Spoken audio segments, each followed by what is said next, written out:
Howdy there, internets. We got some video game news to talk about. Because, it's that time of year in summer in June. Sort of E3, but it's just spread out and things happen. We had the Xbox showcase yesterday, which was excellent. I think there was, well, what I've seen, I haven't looked at any videos, just sort of seen thumbnails. Response seems pretty good to that. And my color balance is off. Let me just... There we go. Sorry. Director of me was bugging me looking at the monitor and just like, that's too dark back there. I can fix that. Stupid auto settings. And no, I don't have the never mind. Anyway, let's get to the news.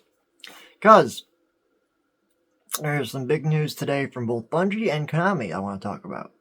Related to game franchises I love a lot. Hence why I'm going to talk about them. The Destiny 2 thing we knew was coming. Because it had been announced early Saturday morning after the raid and all the other stuff. Want more on that, go check out my very lengthy Destiny 2 Final Shape expansion. I didn't label it this way, but it's mostly a review of the campaign / story of that. And also just the experience of that from launch to that experience to that weekend and everything else. Why the video came so late. It's because I knew that Bungie was doing another announcement thing today. I'm like, well, crap, I got to get that review out before this news drops.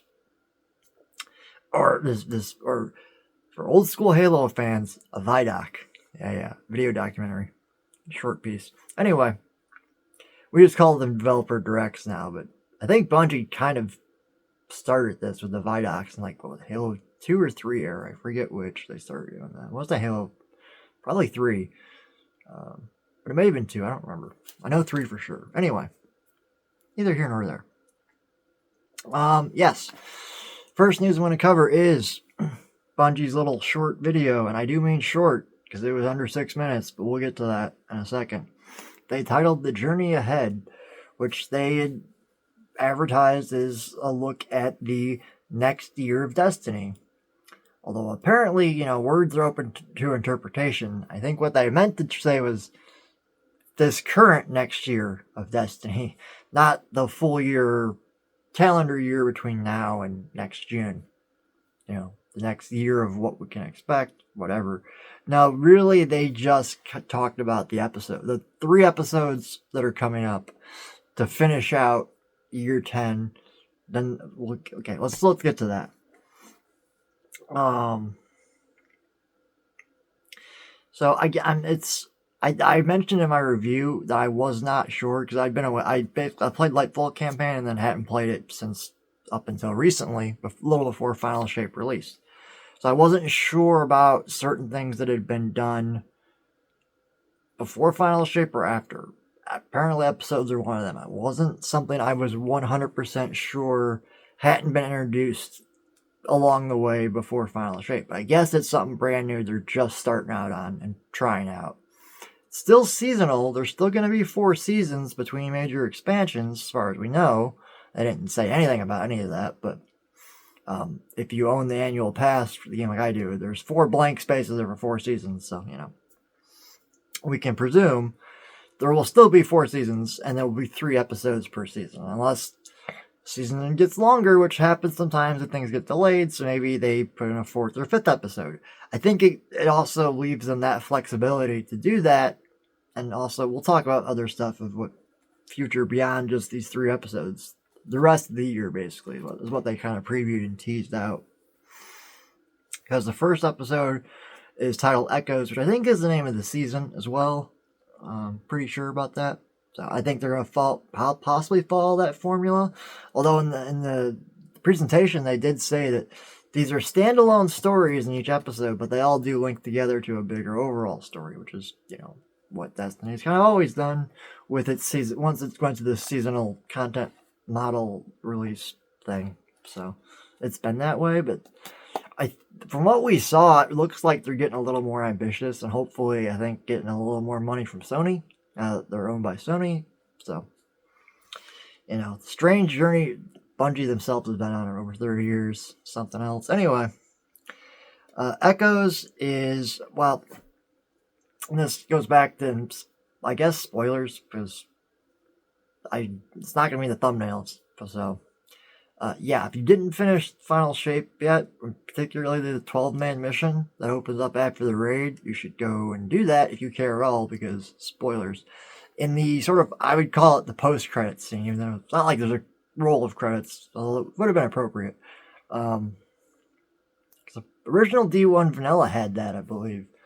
It had when you finished the campaign, there were credits, and then there was a post-credit scene with the Exos Ranger, with the very, not the no time to explain line, but the return of that, and the, when you're given Elsie's gun, that pulse rifle, which has a name at that point, I forget, it becomes like the Exos Stranger's rifle, or it has a name later on in Beyond Light when they brought it in, and that's another weapon I just picked up, I think from a previous season, that's just called Elsie's pulse rifle. So it's like, oh, because her future war she came from was now the present, because Destiny is that cool thing where time in game passes in real time, in the real world time equates to game time. So in Destiny canon and lore, yeah, it's been from the events that happened at the start of Destiny 1 to now have happened basically in real time in universe, about 10 years. So I always thought that was a cool thing about the game, personally. That definitely showed in the seasonal model week to week. Anyway, moving on, or not moving on, getting to the point. It's been 6 minutes of rambling. Echoes. Yeah, that post-credit scene from, I'm stalling for time. I shouldn't. There's no spoilers. I'm not going to put a spoiler thing on the screen. I'm just warning people. It's not really a huge spoiler I'm about to talk about, but in sort of what is, I would dub the post-credit scene, because that's sort of what it is in terms of setting up future stuff. We need that. You can tell from the dialogue that's in there. So one of the things, it's your character, your guardian, sitting probably in the back deck of Helm, the ship, looking at the Traveler and the triangle portal that's still there, emanating aura now, like an aurora around it, and they mentioned that in the dialogue too, that it's emanating this aurora of light and darkness energy. But I think either before that dialogue or during it, you see these little like white star points of light that shoot out of that portal. Total of 3 of them off in different directions.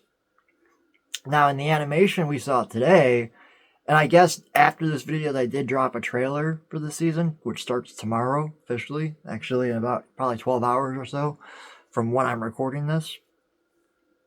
I'm not gonna, I saw pieces of that trailer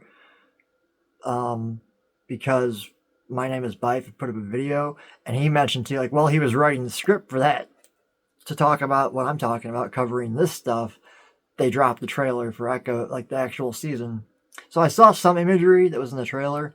I'm not going to go look at the trailer myself. Don't really need or want to. The season starts, like I said, in about 12 hours. So I'm just going to be along for the ride. And what they told us. But the interesting thing, why I bring up the sparks we saw fly out, and they did set up in the dialogue that, yeah, one of those we've tracked to Nest, or just anomalous piece of object that came off the Traveler we tracked to Nessus. That was, as it's revealed, was revealed in the video by Bungie, and I'm assuming it's covered in the trailer, which I haven't seen. Yeah, one of those echoes and little fragments. They're fragments not of the Traveler, of the Witness, or a combination of the two, you know, that whole thing that happens in Final Shape, without getting into too many spoilers, because I have a whole other long video review for that. I worked on a lot this morning, so you can go watch that. It'll be up in the thing. Not now, at the end. And it won't be that way, it'll be that way. I always confuse the directions, because I'm dumb, even though I'm used to camera work. It happens to the best of us, trust me. Alright, echoes, right.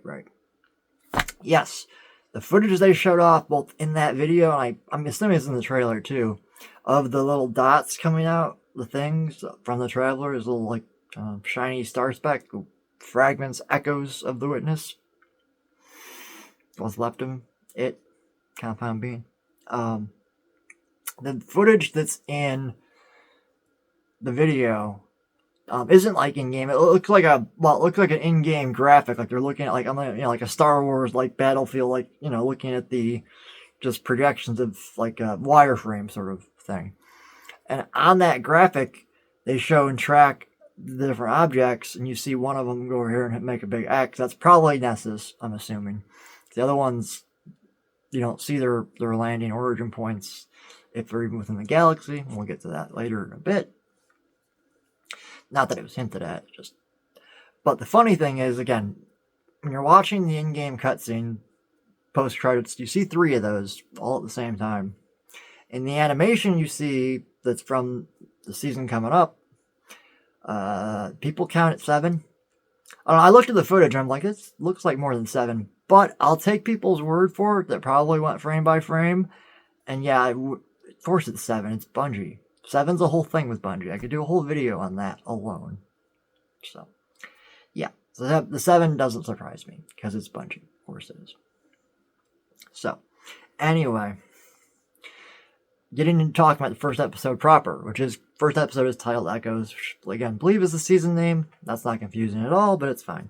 Because, yeah, we're going back to Nessus. Again, from what footage I watched in the video, I didn't watch the game trailer yet, or the trailer for the season, so I'm sure it's going to be a lot of the same footage they already showed, plus some just new stuff, but from what they did show off in their video, I'm pointing to the TV you can't see off screen,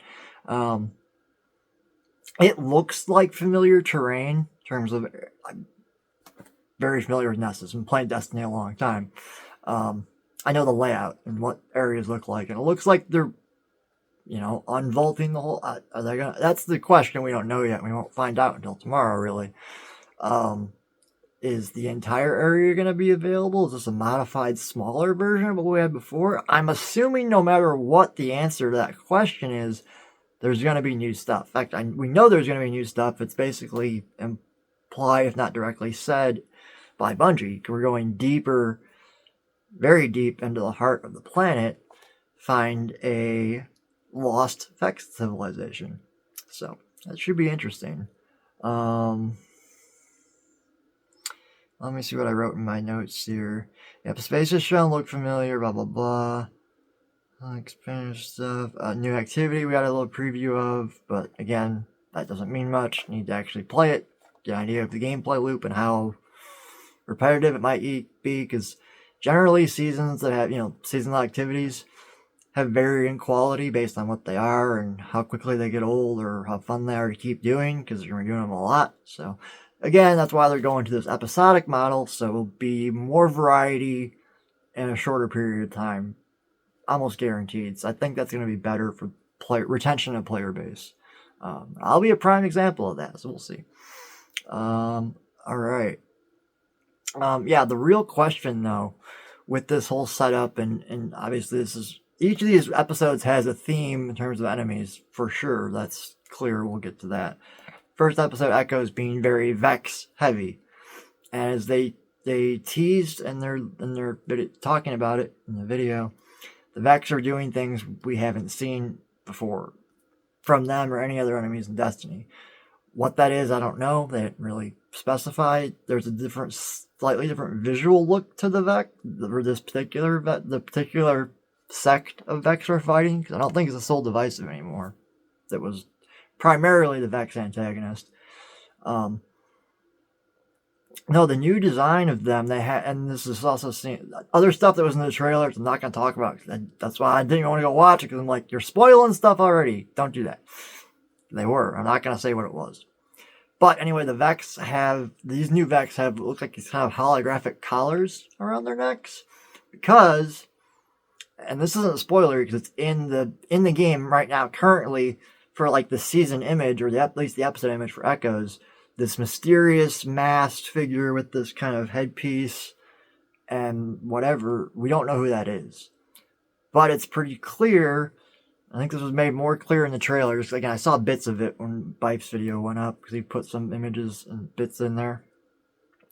This mysterious figure, whoever they are, there's a couple candidates. I'm sure we'll find out as the episode unfolds, or we'll find out in the beginning. I'll talk about it tomorrow. When I give my initial first impressions. Well, maybe tomorrow, but a couple days. I'll give it a couple days to marinate and see what I think. And even then, I'll do a wrap up when the episode's done and what would happen and what I thought of it, etc.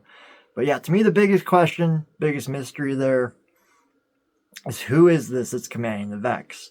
I know actually in one of Bife's older lore videos, I mean earlier this year, I think, because I was catching up on stuff periodically, both before I started playing Final Shape and then during, just because I really like his stuff a lot. I think I don't know. Basically when I watch people on YouTube for stuff I like, it's almost always lore channels and story stuff. So yeah, appreciated Bife's work for a long, long time. He's been doing it since the old Destiny 1 days. Because I remember when I started playing Destiny 2 again, that's a whole other story. I remember stumbling across his videos, and I'm like, hey, I remember this guy, because he was covering stuff back in Destiny 1. He's like the only person that cared about the story besides me at the time. And again, there wasn't much of a story to tell back then. It was mostly world building, but some of those world building things they set up back then, they still haven't fully gotten around to fully yet. I mean, it took them 8 years to get us to fight Savathun. She was mentioned in early Grimoire cards, so I think. Don't quote me on that. I could be wrong. I'm pretty sure. There's a lot of characters and names that were brought up in early Destiny history that people don't realize this information's been out there. So, anyway, yeah, that's to me the big mystery of the new episode coming up. That goes is who's commanding the Vex? And I got that and mentioned Bife because I was watching one of his videos. One of the things he was being a little critical of, talking about some issues he has storytelling wise, is that the Vex have never really, for him at least, this is his words, paraphrased, never been that compelling of an enemy because they've never really had like a central leadership figure, antagonist figure really, like a named character of sorts. So, clearly Bungie's been listening and they're fixing that. At least temporarily with this particular Echoes storyline for this episode. Yeah, should be fun. Again, there's some stuff that was in that trailer that I think was really spoilery. I'm not going to talk about. It's probably going to be in the opening cutscene, something, I would assume, tomorrow, when we get the season started officially. But we'll see. It could be something later, and I'm like, yeah, you're really spoiling stuff in your trailers. Stop doing that, because I'm not going to watch them. So, even not watch them, I already got spoiled on a thing. So, go figure. Anyway, moving on. The second episode of this season is called Revenant. And that is very much kind of Fallen themed. Like, Fallen will be, I think, our antagonist. But it's a sect of Fallen led by Vikrul.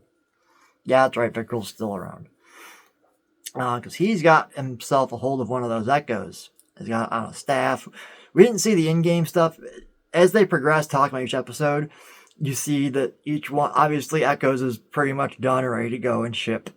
It's all polished, whereas Revenant is much more concept art kind of thing and renderings of stuff. It's still obviously earlier stages of development, even earlier than the next episode, etc. Duh, that's how game development kind of works. Progressively, slowly over time. Anyway, we get some decent concept art of what that staff looks like with Vikrul and what Vikrul's new look is like, because a lot of the theming again isn't just around the Fallen. It's this idea of just to paraphrase what they said, of combining basically vampire slaying with a touch of splicer. So, and some of the armor they show on art style weapon, like some of the weapon concept, and I think something else. I don't know if they showed any armor or not. I think just a couple weapon concepts.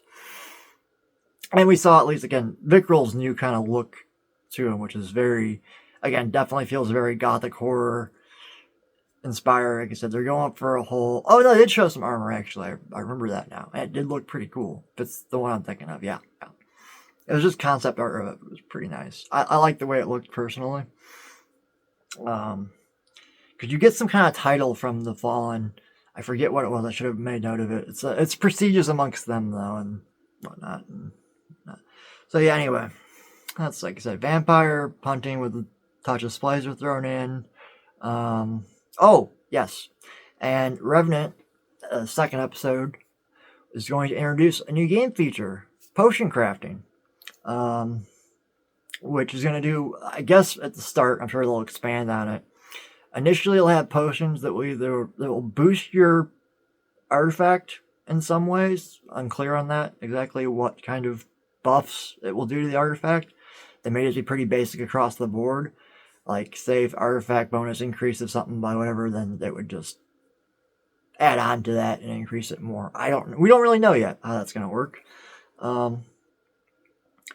But, and again, the artifacts now are episodical. They're not seasonal. So the Hunter's Journal that we got for the start of Final Shape is really the episode artifact for Echoes. We'll get a new one when it comes to Revenant. I'm assuming it will be some kind of either a potion-related thingy or a vampire-related thingy, whatever. I don't know how vampires are going to work in Destiny. I don't think they're actual vampires. I think it's sort of just meant to be thematically feel that way, sort of thing, art style-wise. So they didn't show off a lot of the environments or anything like that. They just talked about it. And you get general vibe from what they showed of what they're going for. Anyway, yeah, the potion crafting can either boost stuff on your artifact, or you can make loot potions, which allow you to have a little more agency in what your rolls are going to be while that potion's in effect. They didn't specify exactly the parameters of that, but they did harp on that one of their goals, like both this year with the game and moving forward, is giving players more agency in how they want to go about their progression. It's very clear from the new Pathfinder system introduced in Final Shape. Definitely feels that way in terms of giving people and giving players a lot more agency in how they want to get to an objective. Like, the objective is still to get the gear, to get better loot, to get your, overall power levels up for higher level activities. But the route by which you earn that gear now is a little more wide open with the Pathfinder system. I talked about this a lot more, I think, in my review. So go watch that. It's a lot longer. This one's going to add up to be longer anyway, too, though. I found that every video that covered this video was longer than the actual video they were covering. I knew it would be the case in mine, too. Not only because I'm covering 2 pieces of news, but even just the piece on Destiny, I knew would run longer. And I think I'm already over the record for anyone else's coverage I saw on just this 6-minute video that we got. Anyway, I'm not even on the 3rd episode yet. So, yeah, all the notes very good. Moving on, the 3rd and final episode for year 10. So we'll get this near the end of the year. Called Heresy. And that is very much Hive themed. To paraphrase, quote, one of the developers, wanted to take the pantheon of the Hive and just shake it up like a snow globe and really kind of mess with it. So it's interesting. Also, because, like, who's left in that pantheon? It's just Savathun and Shivu, or Immortal Shivu Wrath. So, what pantheon, unless we're talking about Oryx? Which is interesting, because the one thing they kind of, again, this is the one that's the furthest out, so they talked the least about it, kind of. But they revealed that, yeah, we're going back to the Dreadnought. They're like, fans think we forgot about that, which is funny, because, yeah, everyone's been talking about that for a while, of like, yeah, we know you sunset stuff, but bring the Dreadnought back. We like that space, because it's true, people do. It's been very popular since it came out back in Destiny 1. Anyway, and it made a brief return somewhat in D2 for a bit, for some stuff. Mostly reprised King's Fall, for example. But yeah, we're going to go back to the Dreadnought, and like I said, they narrative designer talked about, again, wanting to shake up the Hive Pantheon hierarchy. Like, there ain't much of them left unless Oryx is going to come back. I mean, we are in possession of his body. It was recovered from the Oceans of Titan. Because I never played Season of the Deep, but I caught up on all the lore, so I know what happened, and I know what I missed, so, yeah. Possibility of Oryx getting resurrected again? Who knows? The interesting thing about this, the 3rd episode, the Heresy one, that people are jumping all over, is the 2 new armor sets they showed off. One of which is very, like, Eris Morn themed. I really like it, personally. Seemed like most people I saw cover this preferred the other armor set, which is the Navigator set. Which, yeah, looks like if you took, like, a Hive-themed armor and crossed it over with, like, some naval dress uniform kind of thing. Because it had the shoulders, the drapey things, but it like with bones. It's like that with Hive, but it is called Navigator armor set. And one of the developers, I think one of the art director guys who worked on it, possibly said, we imagine it from perspective of what if we were the Navigator? What if we were driving the ship and the Dreadnought? Which led to a lot of speculation, mostly because of what happened right after that, sort of. I'll get to it. Because after that, because the way they presented this was all like year 10, and then episode Heresy. And then after they get to Heresy, and move on to the next thing, graphics, and it goes to year 11. We all get excited. And then we're met with a screen that just says, Codename Frontiers 2025. And then, like, the journey continues. And then it ended. And I was like, that's it. Huh. I was really expecting this to be bigger news. And there's speculation as to why that is. Other people have covered it. So I will let them speculate. And I have my own speculation. And I really don't care. Looking forward to playing the game more. Oh. But yes, people are already abuzz theory crafting, trying to link the Navigator armor to us piloting the Dreadnought, and with the code name of the next thing being Frontiers. Like, are we going to pilot the Dreadnought outside our solar system? And because there are destinations outside of the Sol system that do play into Destiny lore quite a bit. It could be pretty fun. So we'll see.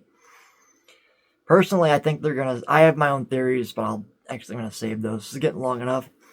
And I've yet to talk about the Konami news with Metal Gear Solid that dropped earlier. Sorry, wrong page. I'd say again, but that's a different video you didn't see if you're watching. Or different subjects. You're probably not watching both of them. My lighting's being funky again, too. To recolor balance. There we go. I don't know why the light does that. I gotta fix these lights in this setup. I'm still on this makeshift set, which makes no sense for covering anything video game related, because there's nothing, literally nothing. Well, there's hockey video games, I guess that technically counts. Anyway, moving on. I'll try and make this quicker. This wasn't expected. It kind of just came out of nowhere. I saw it in my YouTube feed, like, within, I think, a couple hours of it going up. So we got one of these before from Konami. It is basically a PR move for the Master Collection. I think shortly before it released. They had this new, I'm assuming video series, because I don't know if the first one mentioned part 1, but this one was called part 2. So this will be an ongoing thing. The MGS or Metal Gear Solid Legacy series. I think they used the whole phrase. I just abbreviated it in my notes out of habit. Legacy series part 2, like, was the name of the title of the video, basically. And yeah, Konami's being smart of, like, use David Hayter as your spokesperson. He is the face of the franchise, next to Kojima, who you're not gonna get. So anyway, we got the little trailer yesterday in the Xbox showcase, which was cool. It was nice to see more of the game, the remake of Metal Gear Solid 3 Delta. But we got a lot more information in this video, which was about 10 minutes compared to Bungie's. Although, to be fair, most of the information was crammed in the first 4 minutes, and the remaining 6 minutes was an interview with a producer whose name is down here. Let me go through my notes in order, and we'll get to it. So anyway, the first note I have, this is actually kind of a correction of something I had said yesterday when I covered the Xbox Game Showcase, which was my presumption that the remake of Metal Gear Solid 3 Delta is running Unreal Engine like 7.2 or whatever the newest one was, just because I didn't think it was a coincidence that when the Unreal showed off that engine, they showed off a jungle environment. I'm like, these two things might be linked together. They're not. Metal Gear Solid Delta is running in Unreal 5, which is going to be an important little detail when we get near the end of this. Some other information that was not in the video that I dug up on my own. Journalistic integrity thing. I joke about that. If you look at any of my social media profile bios, they all say freelance journalist because, yeah, it's a thing I've done over the years. A number of subjects. Hockey, video games, Doctor Who. So, yeah. Maybe not conventional journalism, other than the sports stuff, I guess would be more conventional, but entertainment journalism, I guess? So, whatever. Again, I just go with the freelance thing because there's multiple things I like covering. As you'll see as this channel goes along and ages like milk. Or reverse ages. It'll be like a Benjamin Button thing because it'll get so much better than this and the lighting and all of it. Except the beard probably won't get any better. So if you don't like it, deal with it. Anyway. Yeah, it's running in Unreal 5. So yeah.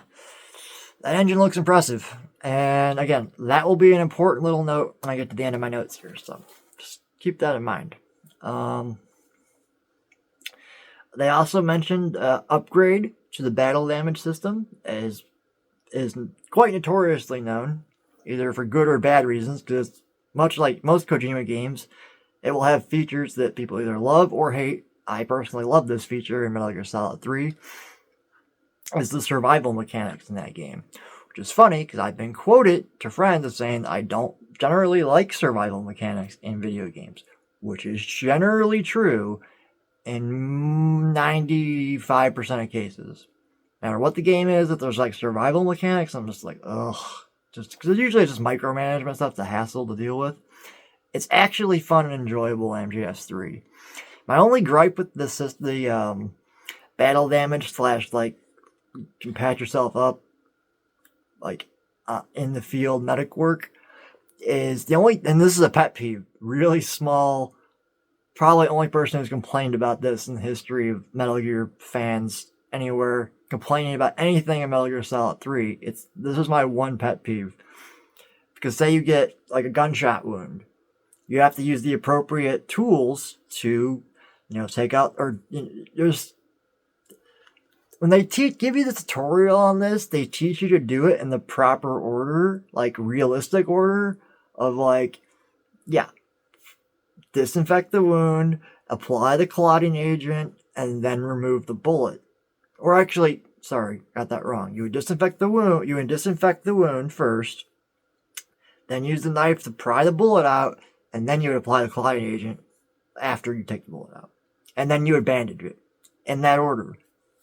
The order doesn't matter. You can, as long as you're using the right things, like those 4 things I just mentioned, then you're fine. Doesn't matter what order you do them in. Technically, you could bandage it first, then apply the ointment, or then apply, not the ointment, I think disinfectant, ointment, whatever, it's the same different. Oh, ointment's for burns, sorry. Very different than gunshot wound in Metal Gear Solid 3. Either way, you get my point. They don't make you do it in proper order, which again, is a very small pet peeve. And they didn't say anything that they're going to change that. I don't know why they would. It's a stupid thing. I just wish I had an option I could just toggle it on for my own satisfaction. When I play the game, I am meticulous about, generally speaking, not always. Sometimes you're just in a rush to get it done because it gets you just want to do it. Anyway, I'm getting off topic for a 20-year-old complaint. A minor complaint at that. But no, Hater talked about it, but it's all coming from Konami's PR anyway. They're just putting Hater as the face and voice of it, which is a good, smart call. Because who doesn't love David Hayter? I was thinking of a follow-up joke, but I'm not even going to go there. Alright, but yeah, the battle damage system is going to be more realistic and in real time. And this is a direct quote, "Injuries remain throughout your journey." Which makes me think scars, like you got cut and stitched up, but like that scar then is going to remain for the remainder of your playthrough. That's going to be awesome. Like, there's a lot of small technical stuff like that they're adding without changing the classic game, just bringing it to the modern era. So, yeah, that I'm super excited for.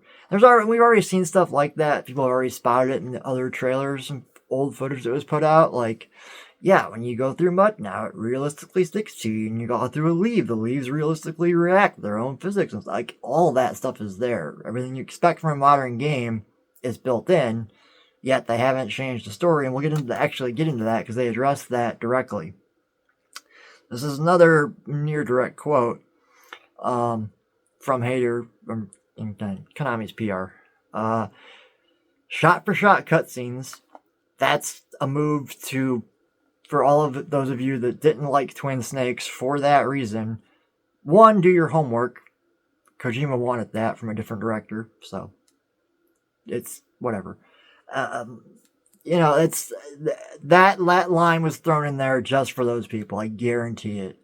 Guarantee it. They wouldn't have even bothered to mention that, yes, all those cutscenes are shot for shot, just remade in the new engine, because they had to rebuild everything in Unreal 5. So it is a true remake, not a remaster, a remake in Unreal 5, but it's still, again, they mentioned, again, the shot for shot cutscenes. And this I thought was a really interesting quote. I have it quoted down directly from what Hater said. Say, shot for shot cutscenes and nearly all the original voice cast. Or I said, nearly all the original voice acting. Which makes me wonder, because in an article I read after this, trying to do some research, it had said, and it had been presumed that the audio was going to be kept the same. They weren't going to re-record new stuff. Doesn't sound like it. Sounds to me like they re-recorded everything.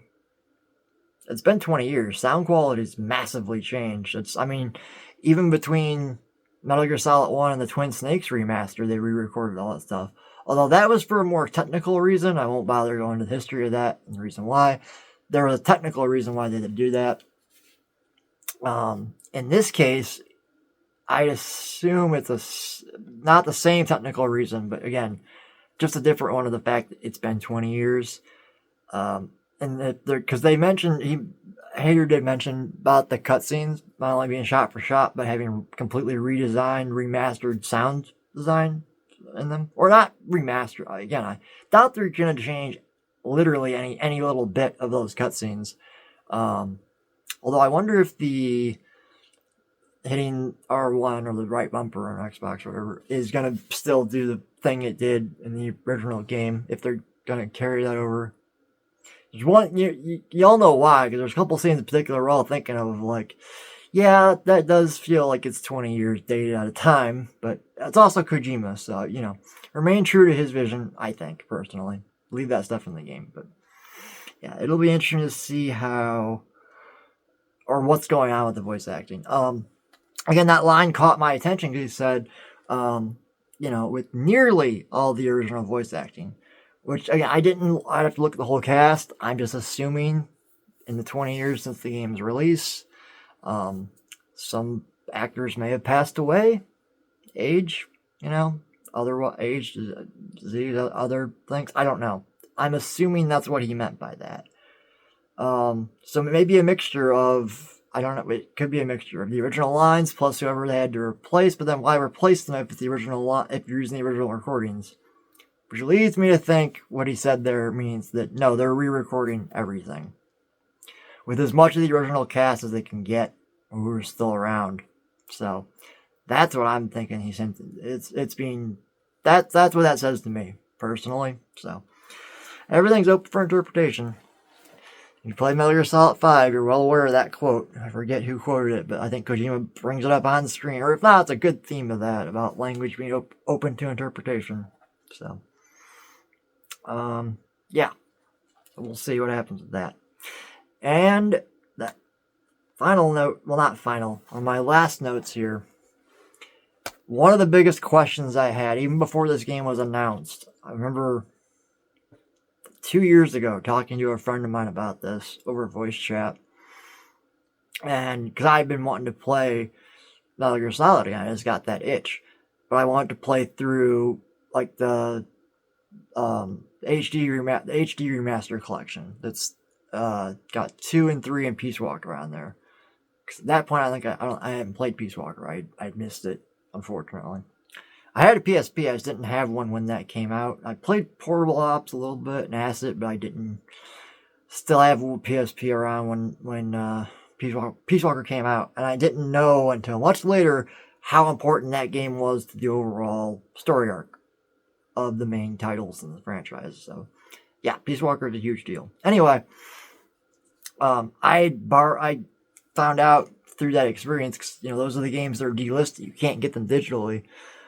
So I had to order a physical disc. And that's when I found out my disc drive in my Series X does not work. Or at least it wasn't then. I may have potentially fixed it since then. I just didn't test it. I didn't even realize that a couple things in my system needed to be reset and cleared. So maybe it'll read discs now. I don't know. Didn't back then.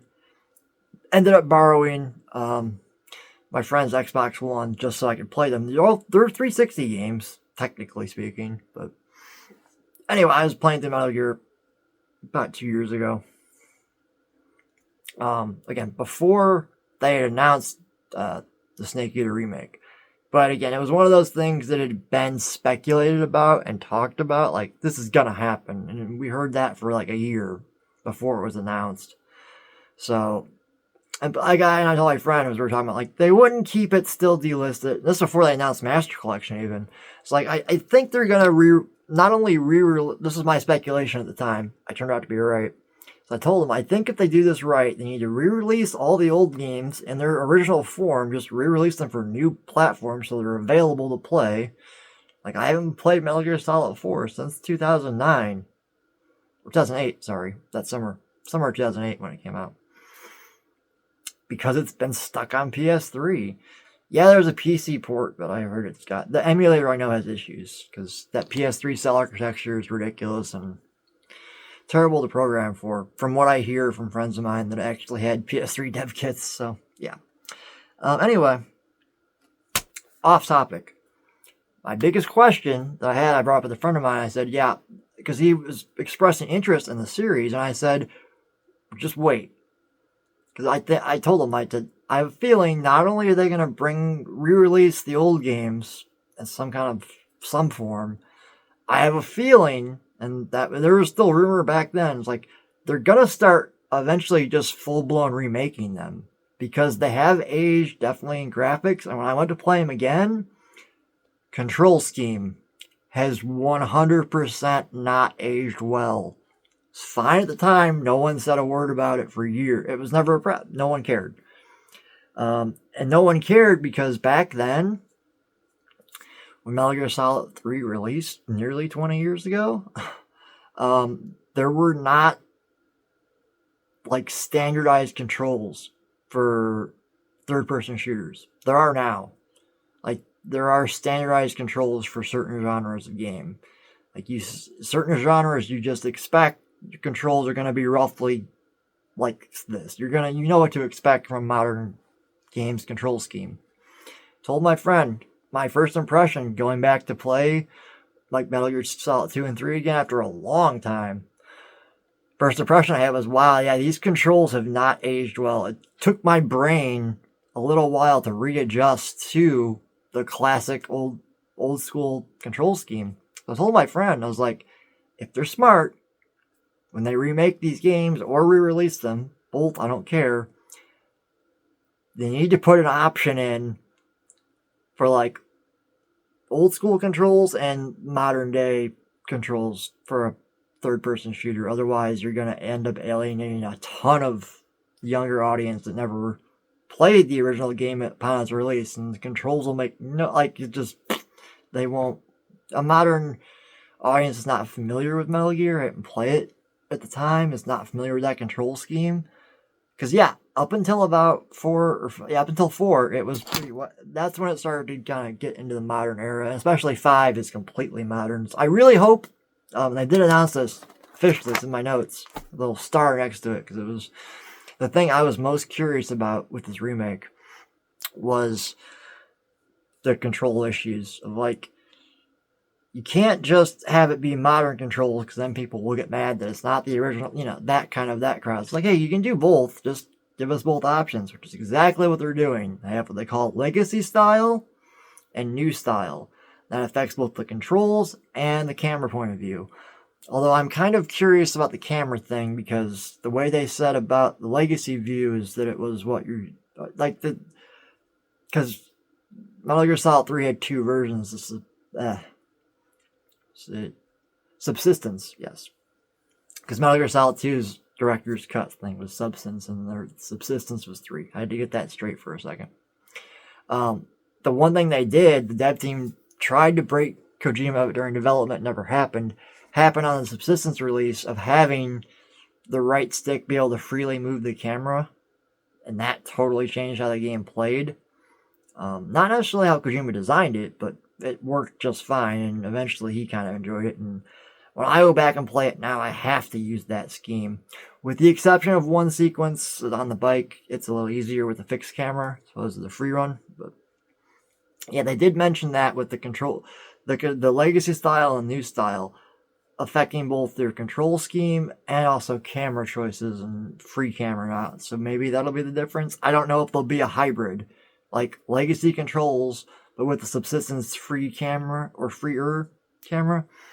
I don't know what they're planning with the new style. I hope it is just straight up borrow what was in Metal Gear Solid 5. That control scheme works great. I know you can't import the gameplay features that it uses in 5, because then you break the game. Sort of another issue people had with Twin Snakes being built in the Metal Gear Solid 2 engine and using mechanics and breaking boss fights, etc. Whatever. It is what it is. They talked a lot about the whole point of doing all this, of like updating the game for a modern audience, but still keeping it the same game it's always been. None of the plots, not changing anything major, just updating it. And yeah, part of that isn't just graphics. It's that control scheme really needs, again, a modern option, which it's gonna have. So yay. Again, that's been my biggest question since before the game was even announced. When I went back to play it again recently, it was just like, oh yeah, these controls did not age well. And I'm familiar. I was very familiar with them back in the day. It's just, we've moved on. The games industry, again, certain genres have somewhat standardized controls. You kind of know what to expect. Old Metal Gear control scheme is very different. That's all. I'll leave it at that. If you know what it is, you know what it is. So, anyway, last little kind of bits here. Oddly enough, and I say oddly, I'll explain why, they announced some pre-order stuff of like the deluxe edition, which is available in the US, Europe, so basically everywhere outside Japan. Weird they're not getting one. I don't know. And then there's a even more expensive collector's edition, which is only available in the US for some reason. Maybe there's probably just different versions of stuff like this, but just for the Japanese audience. I'm sure the stuff that they want in a higher edition is maybe different than the stuff that the Western audience wants. I don't know. It seems like a weird choice. Anyway, they didn't mention any prices on these things, nor a release date, which I had back before I made this video I went back and rewatched it and took notes, and I'm like, yeah, they never mentioned a release date, which I'm sure I would have noticed the first time, but just double checking. I'm like, it's really weird to announce pre-orders are starting now. We don't even have a window for release. So, because the collector's edition, admittedly to me, looked very cool for one stupid, silly reason for me, and that's the Foxhound patch that's included. And I was a big fan of Metal Gear Solid 5, and Ground Zero is the opening. You know how much that patch plays into a critical key moment in that, and a fun little side mission you can do too. But anyway, yeah, I was like, ooh, it's almost worth spending the money just for the patch. I don't know what the money is yet, because they didn't have prices listed, so it was very odd. So, in doing my due diligence for this video, I went to go look up. I'm like, well, if pre-orders are available now, then there's got to be pricing out there, right? Sort of.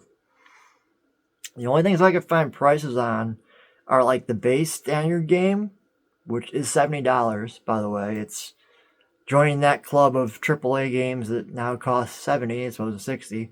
I know people want to complain about inflation. To be fair, video games should be costing us about like $120 or $140. Honestly, inflation, like historically over the last like 30 years, has really not affected the video game market almost at all. It's something that's always stunned me. I've talked about this with, at least privately, for years. Publicly, I've sort of not really got into it. But yeah, video game prices, like for software, have been roughly the same my entire life. I'm almost 37. So That's not entirely accurate, to borrow my favorite quote from Independence Day. But it's mostly true and fairly accurate. Go look at your history. It's fascinating. Hardware has gone up for sure, but software prices honestly have not really changed that much. That roughly $60 that games cost, or have for a while, was what they kind of were back in the day. If anything, actually prices I think may have dropped slightly and then have gone back up now, but yeah. So it is what it is. But anyway, I'm getting off topic. Sorry. I'm still on topic about prices. Yeah, standard game is going to be $70, so there's that. But hey, it's a big AAA release. I'm fine with it, actually.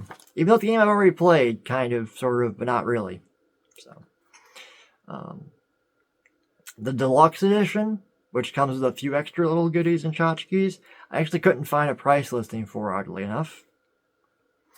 But the collector's edition is listed at $200. These are all US prices, by the way. Both the $70 for the standard game and the $200 for the collector's edition. So I'm just guessing deluxe probably falls somewhere in between. I'm guessing probably $100 to $120. Probably $100 even, though, if I had to guess. The other interesting thing, too, when I looked this up, literally this is the day of the announcement. It's less than 24 hours since this came out. But both Amazon and Best Buy are already sold out of their allotment of collector's editions. Because again, this is a US only thing. The only place to still get it is still available is GameStop. Which is interesting, because researching this article, or researching this information, I came across another article that was published today.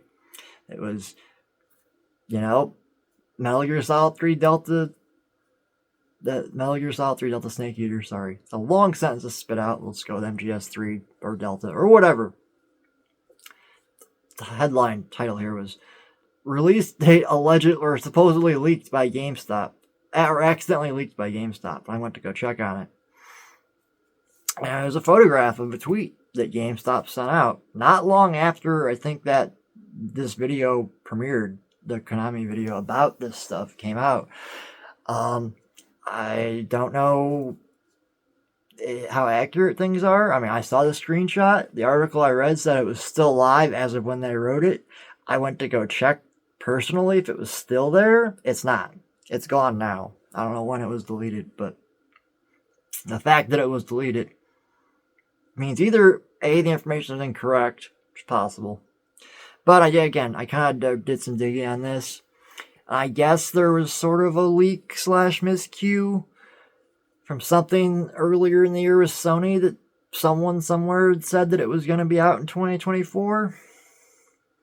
But the date that GameStop had put on their tweet about the pre-orders was November 17th. And the article pointed out that it's kind of an odd day for a release date for a game, considering it's Sunday.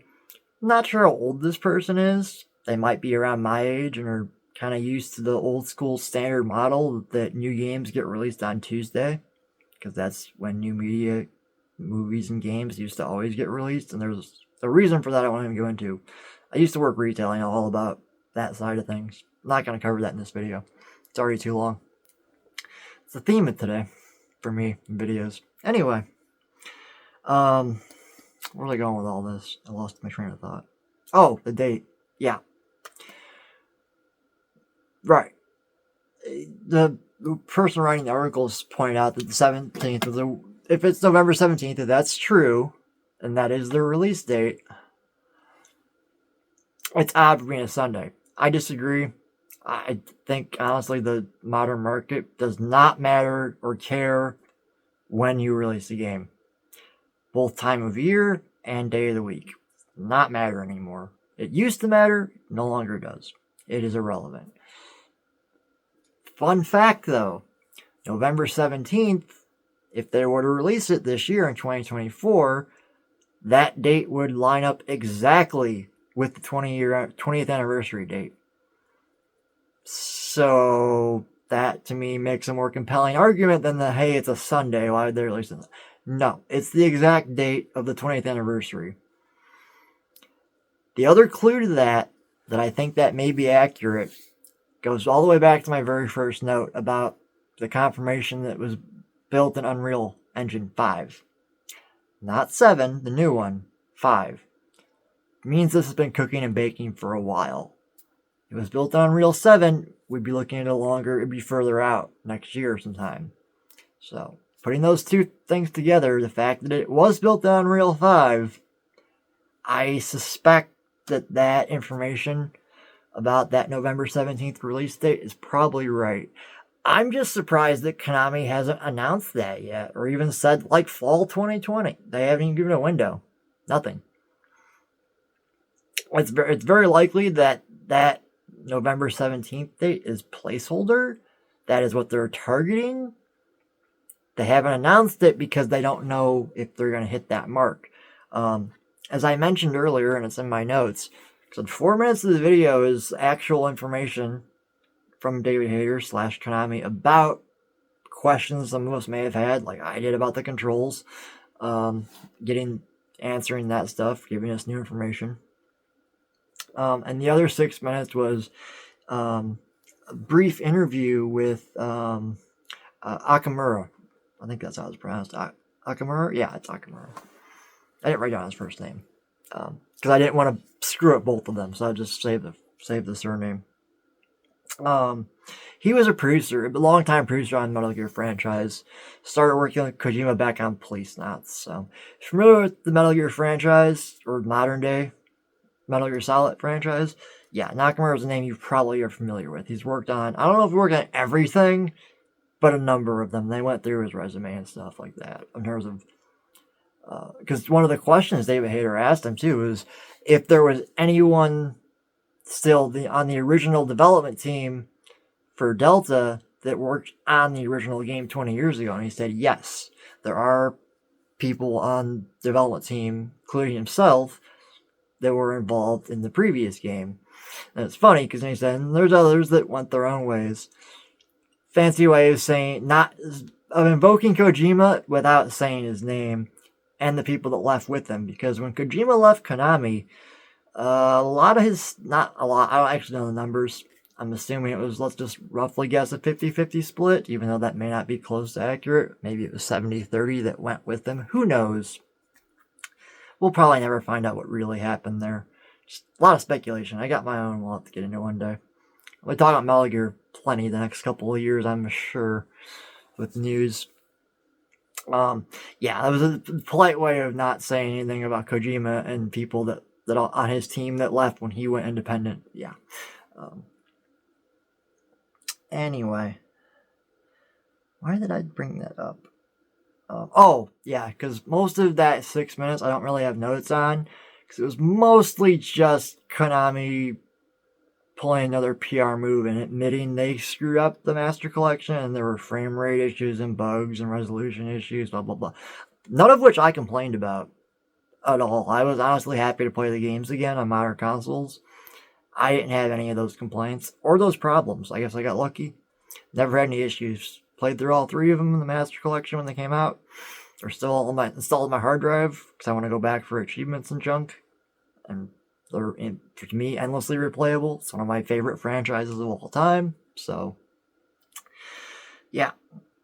I guess that wraps that up. So, yep, we have, like I said, Destiny news and news on Metal Gear. So, 2 things I felt like talking about. I wasn't aware there was a Ubisoft showcase as well earlier today. And I looked at the lineup of what they covered in that. And yeah, all I would have to talk about is Star Wars Outlaws and Assassin's Creed Shadows, I think. Shadow, whatever it's called. I don't know. I'll go look at it tomorrow. If I feel there's enough news to cover. Again, it may just be on those 2 games. I may just talk about that. And even at this point, I'm pretty much already sold on that Assassin's Creed game because it's set in feudal Japan, so I don't need to know any more about it. I'm good. And it's kind of the same with the Star Wars. It's a Star Wars game. I don't need further sales pitch. You make Star Wars a video game, here is money. You play said game. Don't care what it's about. So, yep, that's that. So maybe I'll try and stay in the dark on that stuff. We'll see. things change. I may have to watch stuff just so I can make videos about it, because this is fun to do and talk about. That's why I ramble on for nearly an hour. Exactly. Peace.